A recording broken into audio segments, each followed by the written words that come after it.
1 month ago, I bought a roughly $280 LG 29UM58 29-inch ultra-wide monitor, and now I'm here to review it.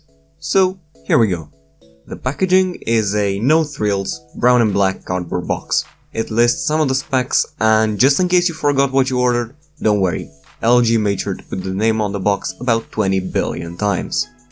Pulling it out and assembling it is easy, with all the parts snapping together effortlessly.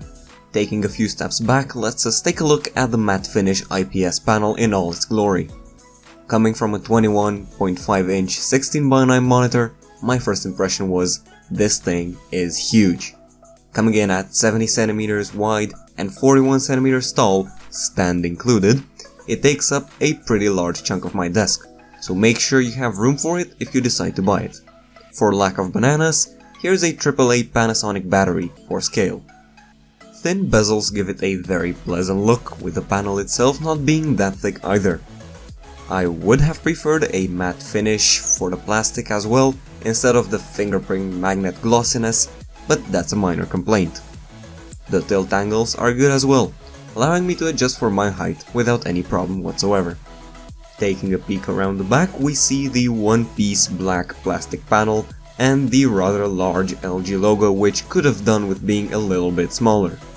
For I/O, we have two HDMI input ports, a power port, and a green headphone jack pass-through port. The display doesn't come factory color calibrated, but being an IPS panel, it offers great colors. At this size, the 2560x1080 resolution is a sweet spot, with the image looking crisp and clear. Viewing angles are also good, with minimal color alterations when looking at it from the side. The out-of-the-box refresh rate is 60Hz, but I had no problem whatsoever overclocking mine to 75Hz for a slightly improved gaming experience. The monitor's menu is also easy to navigate with the help of the nipple button found below the LG logo on the underside of the monitor. But why would you buy such a colossus anyway?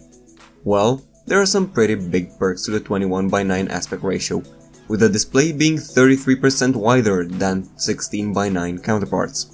Productivity tasks are great on ultrawides, as you can have multiple windows open at any times. Video editing gets a lot easier when you can see so much more of the timeline on screen, and window clutter becomes less of a problem. The same goes for audio editing in programs such as Audacity. Gaming is a bit of a different story. Providing that your system has the horsepower to push the slightly increased resolution, compatibility is sometimes an issue. Some games do have full ultrawide support, and the results are gorgeous and immersive gameplay with a wider field of view that may, in some cases, actually give you an advantage in-game. Other games are less gifted and make you play with black bars.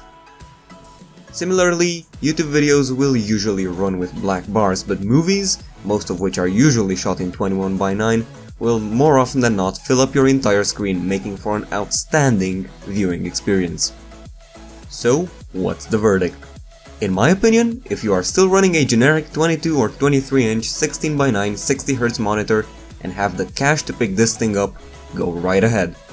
It is a well-designed, quality product from a company who knows what it's doing, with good colors and solid aesthetics.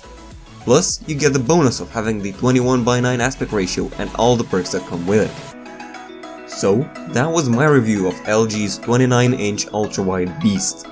I hope you found it useful. This has been Vlad from Goodsauce Tech, and I'll catch you next time.